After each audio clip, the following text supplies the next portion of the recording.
Hello everyone. क्या आपने कभी सोचा है कि काश कोई वर्क हमसे हो गया और काश ऐसा ना हुआ होता, काश हमसे ये गलती नहीं होती। कभी कहते हैं तो काश हुआ नहीं होता, कभी कहते हैं काश ऐसा हो जाए। तो इसे कौन गवर्न करता है? तो लोगों ने बोला भाई इसको माइंड गवर्न करता है। तो बड़ी लोगों को क्यूरियोसिटी हुई कि ये माइंड वर्क कैसे करता है, इसके अंदर है क्या आखिर। तो अरस्तु के पास, एरिस्टोटल के पास गए, ग्रीक फिलोसोफर थे एरिस्टोटल, उनके पास गए तो उनसे पूछा कि भाई ये कैसे हम गवर्न होते हैं, ये जो मिस्टीरियस माइंड है हमारा, ये इल्यूसिव माइंड है हमारा, ये रहस्यमय माइंड है, उसको कैसे कंट्रोल करता है। कोई इतने जघन्य अपराध कैसे कर देता है, कोई इतना उदार कैसे हो सकता है। तो अरस्तु कहते हैं कि ये आपका माइंड नहीं है, ये आपका हार्ट है जो कि इन चीज़ों को गवर्न कर रहा है। तो लोग बड़े चौंक गए कि हमारा सब लोग कहते हैं कि माइंड गवर्न करता है, आप इस हार्ट की बात क्यों करते हैं। कहा कि ऐसा कैसे हो सकता है। तो उन्होंने अपना तर्क दिया या उन्होंने समझाया कि जो साइकोलॉजी होती है व्यक्ति की, वो उसके हार्ट से यानी कि उसकी आत्मा से कंट्रोल होती है। ये तो सोल बोलिए या हार्ट बोलिए, उन्होंने कहा दोनों एक ही चीज़ हैं। तो ये जो कॉन्सेप्ट था लोगों को समझ नहीं आया, इसी वजह से ये कॉन्सेप्ट रिजेक्ट हुआ। तो ये जो आत्मा का अध्ययन वाला कॉन्सेप्ट था, ये कॉन्सेप्ट किसने दिया था? तो आप कहोगे सर एरिस्टोटल ने इस कॉन्सेप्ट को दिया था। अरस्तु ने इस कॉन्सेप्ट को दिया था। अरस्तु कौन थे, कहाँ के थे, मैं बहुत अच्छे से बताऊंगा, उनकी लिस्ट बनाऊंगा, कौन कौन है, कहाँ से रहने वाले हैं, किस ईयर में थे, कौन किसके साथ काम कर रहा था। आत्मा का अध्ययन, जब ये कॉन्सेप्ट रिजेक्ट हो गया, क्योंकि लोगों ने कहा कि भाई हमने तो नहीं देखा है आत्मा को, आपने देखा होगा, तो हमें तो ये कॉन्सेप्ट समझ नहीं आया, तो ये आत्मा का कॉन्सेप्ट वाला जो था वो ख़त्म हो गया। तो लोगों से कहा गया कि अब आप किसको मानेंगे। तो वहीं पर पोम्पोनॉजी और जॉन लॉक, दो फिलोसोफर हैं, पोम्पोनॉजी और जॉन लॉक। उन्होंने कहा कि अरिस्टोटल ने गलत कहा है, आत्मा का अध्ययन नहीं है, हार्ट नहीं है, वो है आपका माइंड। लोगों ने कहा हाँ आप ठीक है। मस्तिष्क में क्या होता है, कैसे फंक्शन करता है, उन सब की स्टडी जो है आपकी साइकोलॉजी है, और मस्तिष्क ही इन चीज़ों को गवर्न करता है। तो इसके जो प्रवर्तक थे, दो प्रवर्तक थे, एक तो थे पोम्पोनाजी और दूसरे कहे जाते हैं जॉन लॉक। ग्रीक फिलोसफी भी इस माइंड स्टडी ऑफ माइंड को एक्सेप्ट करती है। जो मॉडर्न ग्रीक फिलोसोफर थे अरस्तु के बाद के, वो भी इस चीज़ को एक्सेप्ट करते हैं। तो माइंड में तो बहुत चीज़ें होती हैं। माइंड हमारा कभी चेतना में रहता है, तो कभी सोता है, कभी अनकॉन्शियस यानी कि अवचेतन होता है, कभी अचेतन होता है। आप किसको बोलेंगे साइकोलॉजी। तो इन सब चीज़ों को ओवरकम करने के लिए, इन सब चीज़ों को ख़त्म करने के लिए एक नया कॉन्सेप्ट, एक नई ब्रांच जो साइकोलॉजी की स्टडी करती है, वो जन्म लेती है। उसको कहते हैं psychology as the study of consciousness. Consciousness यानी कि चेतना का अध्ययन क्या है, साइकोलॉजी है। कॉन्शियसनेस, आप वर्तमान में जो एक्टिविटी कर रहे हैं, जो क्रियाकलाप आप कर रहे हैं, उन एक्शंस के बारे में, उन एक्शंस को समझना, उन एक्शंस को करना, वो आपके कॉन्शियसनेस में हो रहा है। तो इसके प्रवर्तक कौन थे? तो सबसे पहला नाम जो आता है वो आता है विल्हम वुंट। इनका नाम था विल्हम वुंट, जर्मनी के रहने वाले थे। उन्होंने सबसे पहली प्रयोगशाला 1879 में पहली साइंटिफिक स्टडी करी। कैसे करी? तो उन्होंने 1879 में, एक जगह है जर्मनी के अंदर लिप्जिंग जर्मनी के अंदर, मनोविज्ञान की लिप्जिंग जर्मनी के अंदर स्थापित करी गई। इसीलिए विल्हम वुंट को प्रायोगिक मनोविज्ञान यानी कि प्रैक्टिकल साइकोलॉजी या कह सकते हैं साइंटिफिक साइकोलॉजी का जनक कहा जाता है। अच्छा, तरीका क्या था उनका स्टडी का, कैसे स्टडी करते थे वो?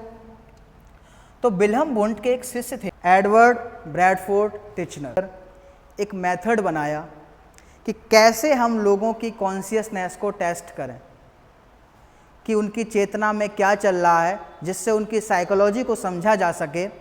तो उसके लिए उन्होंने एक मेथड लेके आए। मेथड का नाम है इंट्रोस्पेक्शन, अंतर्दार्शनिकता, अंतर्दार्शनिक विधि। इंट्रोस्पेक्शन मेथड, इंट्रोस्पेक्शन का मतलब होता है किसी के अंदर देखना, विद इन, किसी व्यक्ति के अंदर क्या चल रहा है क्या नहीं चल रहा है। जैसे कि आप जब सनसेट देखते हो, किसी व्यक्ति से पूछते थे कि जब आप सनसेट देखते हो तो आपको क्या फील होता है, जब आपको कोई टिकल करता है, गुदगुदी करता है तो आपको कैसा फील होता है, जब आप अकेले बैठे हो तो आपको कैसा फील होता है, जब आप किसी फल को देखते हो तो आपको कैसा फील होता है, किसी कलर को देखते हो तो आप कैसा फील होता है। तो यानी कि वो व्यक्ति के अंदर छुपी हुई बातों को उसी से ही निकलवा रहे थे। क्या ये मेथड सभी पर एलिजिबल है? तो ये मेथड सभी पर एलिजिबल नहीं होता है। रीज़न क्या है कि जो अंतर्दार्शनिक विधि है ये एक सब्जेक्टिव विधि है, आत्मनिष्ठ विधि, आत्मनिष्ठ विधि कहा जाता है। और जो आत्मनिष्ठ विधि होती है, सब्जेक्टिव विधि होती है, उसको साइकोलॉजी एक्सेप्ट नहीं करता है, मनोविज्ञान एक्सेप्ट नहीं करता है। रीज़न उसका ये है कि साइकोलॉजी जो आपकी उन्हीं बातों को एक्सेप्ट करता है जो वेरीफिएबल हो, जिसको वेरीफाई किया जा सके और जिसको हर जगह लागू किया जा सके। आत्मनिष्ठ का यहाँ पर अर्थ है कि हर व्यक्ति विल्हेम वुंट और टिचनर को इस विधि के लिए अलग अलग जवाब देता और इस जवाब का जनरलाइजेशन नहीं हो पाता, यानी कि सामान्यीकरण नहीं हो पाता, हर किसी पर वो चीज़ अप्लाई नहीं हो पाती है। तो यहाँ पर जो साइकोलॉजी की मूल भावना है वो अफेक्ट हो रही थी। जहाँ साइकोलॉजी कहती है कि वो सब पर अप्लाई होते हैं, साइकोलॉजी के कॉन्सेप्ट सब पर अप्लाई होते हैं, वहीं ये जो कॉन्सेप्ट था अंतर्दार्शनिकवाद, वुंट और टिचनर का जो कॉन्सेप्ट था वो यहाँ पर अफेक्ट हो रहा था, क्योंकि इंट्रोस्पेक्शन मेथड जो होता है वो सब्जेक्टिव होता है। जी की principle of physiological psychology, Wilhelm Wundt की एक किताब है, बुक है, आप उसको लिख लेना। विल्हेम वुंट की एक किताब है प्रिंसिपल ऑफ फिजियोलॉजिकल साइकोलॉजी। पर मनोविज्ञान की पहली किताब जो थी वो कौन सी थी? तो ये थी। को इस कॉन्शियसनेस को किसने एक्सेप्ट और किया? वो विलियम जेम्स ने भी किया। जेम्स की आपको बहुत फेमस किताब है प्रिंसिपल ऑफ साइकोलॉजी, जो हर एग्ज़ाम में पूछी जाती है, चाहे आपका सीटेट का एग्ज़ाम हो, केवीएस का एग्ज़ाम हो, DSSB का एग्ज़ाम हो। ये बड़ी फेमस किताब है, अब थी 1890 के अंदर लिखी गई थी, 1890 के अंदर लिखी गई थी, प्रिंसिपल ऑफ साइकोलॉजी। और विलियम वुंट को स्ट्रक्चरलिज्म, संरचनावाद का जनक कहा जाता है, वहीं विलियम जेम्स को फंक्शनलिज्म का जनक कहा जाता है। ये फंक्शनलिज्म स्ट्रक्चरलिज्म क्या है, इसको मैं आगे डिस्कस करूँगा, कल के बाद जो दूसरी क्लास होगी उसमें मैं डिस्कस करूँगा। स्कूल ऑफ साइकोलॉजी, मनोविज्ञान के स्कूल, वहाँ पे मैं आपको प्रॉपर हर एक को समझाऊँगा। तो लोगों ने बोला कि भाई चेतना में तो हम कई एक्टिविटी करते हैं, चेतना में हम कुछ एक्टिविटी शो करते हैं और कुछ एक्टिविटी शो नहीं करते हैं, यानी कॉन्शियस हैं आप, आपको लग रहा है कि ये करना चाहिए, ये नहीं करना चाहिए।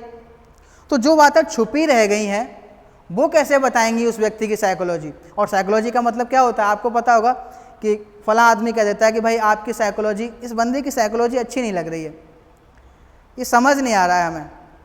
तो वो किस बेस पे कह देता है?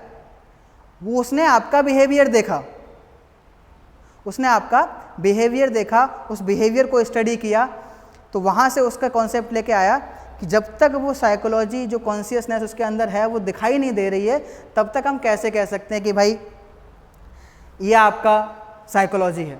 रीजनिंग थी, एक तर्क था रिजेक्ट करने के लिए कि चेतना में तो बहुत चीज़ें होती हैं, हर चीज़ शो नहीं करता है, और जो चीज़ शो करता है वो उसकी साइकोलॉजी बताती हैं। तो क्या है ये शो करना? तो उसके लिए एक नई ब्रांच निकल के आती है, उस ब्रांच का नाम है स्टडी ऑफ बिहेवियर, बिहेवियरिज्म कहा जाता है इसको। तो जब बात आई कि साइकोलॉजी स्टडी ऑफ बिहेवियर है, कि जो चीज़ शो हो जाएंगी, जो बिहेवियर में शो हो जाएगा वही उसकी साइकोलॉजी कहलाएगी, तो उसको लेकर सबसे पहला कॉन्सेप्ट जो था विलियम मैकडूगल का कॉन्सेप्ट आया। उन्होंने ही कहा था कि study of behaviour, McDougall behaviourist की कैटेगरी में आप ला सकते हो उनको। मैकडूगल ने बोला कि जो स्टडी ऑफ बिहेवियर है वही आपकी साइकोलॉजी है। तो उन्होंने 3 किताबें लिखी हैं। पहली किताब थी फिजियोलॉजिकल साइकोलॉजी, दूसरी किताब थी इंट्रोडक्शन ऑफ सोशल साइकोलॉजी। इसी किताब के अंदर पहली बात जो बिहेवियरिज्म वर्ड है, जो बिहेवियर के बारे में बात करी गई थी, वो मैकडूगल की इसी किताब के अंदर करी गई थी। किताब का नाम है इंट्रोडक्शन ऑफ सोशल साइकोलॉजी, और उनकी जो लास्ट किताब थी एन आउटलाइन ऑफ साइकोलॉजी। ये मोस्ट इम्पॉर्टेंट किताब है, आप इसको रट लेना, याद कर लेना। जो दो इम्पॉर्टेंट लोग हैं, पहले आते हैं आपके J.B. Watson, John Broadus Watson. इनकी किताब का नाम भी बिहेवियरिज्म था, और इन्होंने जो ब्रांच की स्थापना करी, व्यवहारवाद जिसको कहते हैं, वो भी इन्हीं का दिया हुआ वाद था, या स्कूल ऑफ साइकोलॉजी था बिहेवियरिज्म। साइकोलॉजी की लास्ट डेफिनेशन वो वुडवर्थ ने दी, और वुडवर्थ ने जो जितने भी कॉन्सेप्ट पुराने चले आ रहे थे साइकोलॉजी को डिफाइन करने के, उसको एक कंबाइन वे में समझाया। कंबाइन वे में कैसे समझाया? तो उन्होंने अरस्तु से लेकर जॉन लॉक, पम्पोनर्जी से लेकर विल्हम वुंड, विलियम जेम्स, इन सब को समझा। इन सब के सारे कॉन्सेप्ट्स को उन्होंने एक समरी में कहा और बोला, ये जो साइकोलॉजी है ना, इसने पहले अपनी आत्मा खोई, फिर इसने अपना मस्तिष्क, और अब चेतना को त्याग कर व्यवहार में समाये हुए है। First psychology lost its soul, then its mind, then it lost its consciousness, it still has behaviour of soul. व्यवहार का अध्ययन के बारे में क्या कहा जाता है कि पहले इसने आत्मा खोई, फिर इसने मस्तिष्क को त्यागा, और अब चेतना को छोड़कर व्यवहार में समाये हुए हैं। तो ये कॉन्सेप्ट जो था बिहेवियरिज्म का, वॉटसन, वुडवर्थ, मैकडूगल, 3 लोगों ने इसको सपोर्ट किया था। बिहेवियरिज्म में टर्म आता है कि व्हाट इज बिहेवियर। वुडवर्थ ने 1948 के अंदर कहा था कि any manifestation of life is activity, any manifestation of life is activity and behaviour is a collective name of these activities. यानी कि मानव जीवन में जितने भी बदलाव होते हैं वो सब क्रियाकलाप हैं, और इन सारे क्रियाकलापों का जो कॉमन नेम है वो आपका व्यवहार है। यानी 3 तरीके का बिहेवियर होता है हमारा। एक कॉग्निटिव बिहेवियर यानी कि संज्ञानात्मक, आप सोचते कैसे हैं। एक कॉग्निटिव बिहेवियर, आप कैसे एक्टिविटीज़ करते हैं, कि मोटर एक्टिविटीज़ करते हैं, जिसको हम लोग क्रियात्मक व्यवहार कहा जाता है। और एक लास्ट होता है भावात्मक व्यवहार, आप सोचते कैसे हैं, कैसे आप फीलिंग्स को लेते हैं। एक होता है ओवर्ट बिहेवियर, एक होता है कॉवर्ट बिहेवियर।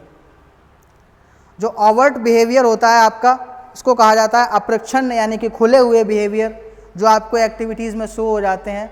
और प्रच्छन्न यानी कि कॉवर्ट बिहेवियर वो होते हैं जो कि प्रच्छन्न होते हैं, छुपे होते हैं, जैसे आपकी फीलिंग्स हैं, आपको शो नहीं होती। बिहेवियर इन शॉर्ट्स 3 एक्टिविटीज़ में है। कॉग्निटिव बिहेवियर हो सकता है आपका, अफेक्टिव बिहेवियर हो सकता है यानी कि भावात्मक, संज्ञानात्मक, और लास्ट कॉग्निटिव यानी कि क्रियात्मक बिहेवियर हो सकता है। अब बात आती है कि साइकोलॉजी क्या है, साइकोलॉजी का नेचर क्या है। उस समय 2 कॉन्सेप्ट हुआ करते थे, मैन जो कॉन्सेप्ट हुआ करते थे, एक फिलॉसफी अपनी तरफ चल रही थी, एक साइंस अपनी तरफ चल रही थी।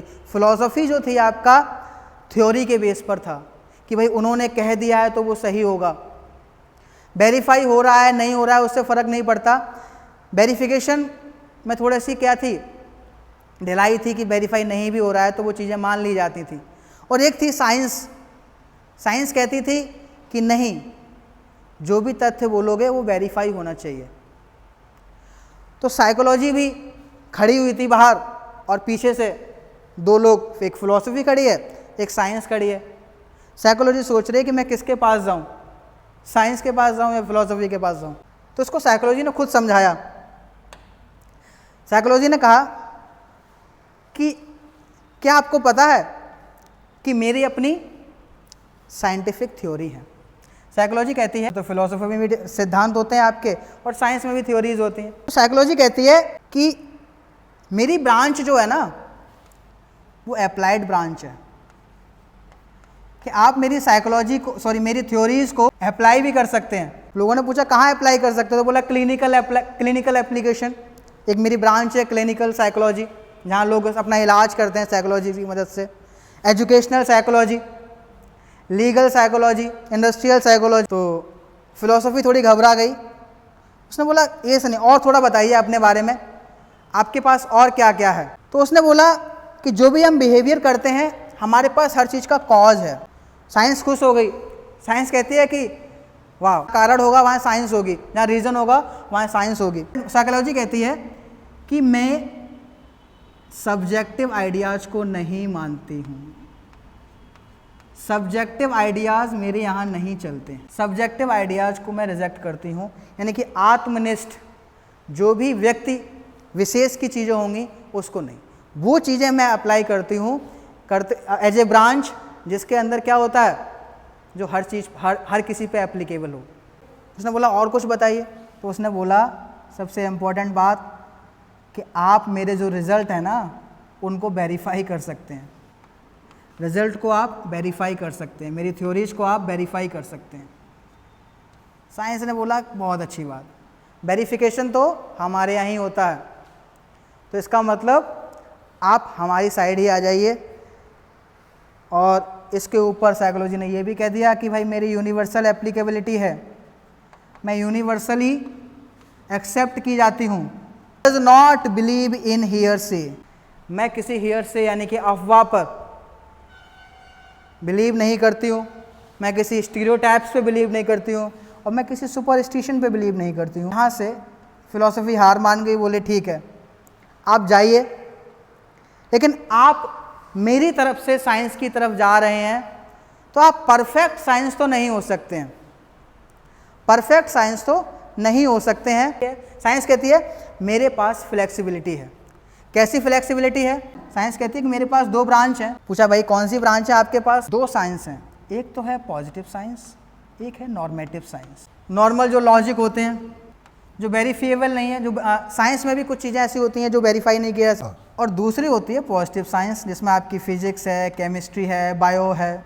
तो साइकोलॉजी बोली ना तो मैं नॉर्मेटिव में फिक्स हो रही हूँ ना पॉजिटिव में फिक्स हो रही हूँ, developing positive science of behaviour. यहाँ से एक कॉन्सेप्ट बन गया कि psychology as a science branch consider की जाने लगी, पॉजिटिव साइड की तरफ बढ़ रही है। लॉजिकल नॉर्मेटिव नहीं है तो, लेकिन नॉर्मेटिव से पॉजिटिव की तरफ बढ़ रही है, डेवलपिंग कंडीशन के अंदर है। तो psychology is the developing positive science of behaviourism. ये था आपका concept, nature of pure psychology है। और दूसरी हमारे पास अप्लाइड साइकोलॉजी है। क्या होता है पॉजिटिव साइकोलॉजी, प्योर साइकोलॉजी, क्या होता है अप्लाइड साइकोलॉजी? तो जो प्योर साइकोलॉजी होती है वो आपकी थ्योरीज पर बेस्ड होती है। अप्लाइड साइकोलॉजी जो होती है इन थ्योरीज को का एप्लीकेशन होता है, उसको कैसे आपने अप्लाई किया है। तो जो आपका प्योर साइकोलॉजी है, प्योर साइकोलॉजी की अगर बात करी जाए, इसमें आपकी जनरल साइकोलॉजी आ जाती है, जिसमें फंडामेंटल रूल्स बनाए जाते हैं। एबनॉर्मल साइकोलॉजी आ जाती है, जिसके अंदर आप एबनॉर्मल पीपल को सिम्टम्स, सिंड्रोम्स को बारे में स्टडी करते हैं। इसके अलावा सोशल साइकोलॉजी आ जाती है, जहाँ आप लोगों के बिहेवियर को स्टडी करते हैं। एक्सपेरिमेंटल साइकोलॉजी आ जाती है, जहाँ हम लोग एक्सपेरिमेंट करते हैं, उसका लोगों के लाइक्स डिसलाइक्स को देखा जाता है, क्या सोचते हैं उसके बारे में देखा जाता है। फिजियोलॉजिकल साइकोलॉजी होती है, ब्रेन, नर्वस सिस्टम, इन सब के बारे में समझा जाता है। पैरासाइकोलॉजी होती है एक, इसमें एक्स्ट्रा सेंसरी ऑर्गन जो होते हैं। पैरासाइकोलॉजी समझते हैं आप लोग? पैरासाइकोलॉजी का मतलब होता है कि जो एक्स्ट्रा सेंसरी और जो हमारे पास कभी कभी लगता है कि हाँ भूत होता है या फिर कोई ऐसी एबनॉर्मल एक्टिविटीज़ होती हैं, तो वहाँ एबनॉर्मल साइकोलॉजी के बारे में स्टडी करते हैं, पैरासाइकोलॉजी कहा जाता है। कि जैसे रीबर्थ का कॉन्सेप्ट आ गया, टेलीपैथी का कॉन्सेप्ट आ गया, एलियन का कॉन्सेप्ट आ गया, ये सब आपका किस में आ जाता है? पैरासाइकोलॉजी एक ब्रांच है जो कि आपकी प्योर साइकोलॉजी के अंतर्गत आती है। जियो साइकोलॉजी आती है। जियो साइकोलॉजी का मतलब होता है वेदर का, क्लाइमेट का, बिहेवियर पर क्या इफेक्ट पड़ रहा है, वो आपकी जियो साइकोलॉजी का पार्ट है। डेवलपिंग साइकोलॉजी कि आप डेवलपिंग साइकोलॉजी के बारे में पढ़ाऊँगा मैं, जैसे आपका चाइल्ड डेवलपमेंट है, एडोलिसेंट डेवलपमेंट है, यानी कि किशोरावस्था, जब किशोर होता है तब कैसे उसकी वृद्धि होती है, ग्रोथ होती है, विकास होता है, बच्चे का विकास कैसे होता है और लास्ट में वो कैसे बढ़ता है, तो उसके बारे में। अगली जो ब्रांच है वो आपकी अप्लाइड साइकोलॉजी। अप्लाइड साइकोलॉजी को हम लोग बहुत स्टडी करते हैं। अप्लाइड साइकोलॉजी में क्या क्या चीज़ आ जाती हैं, इसमें मेन चीज़ आती है आपकी एजुकेशनल साइकोलॉजी।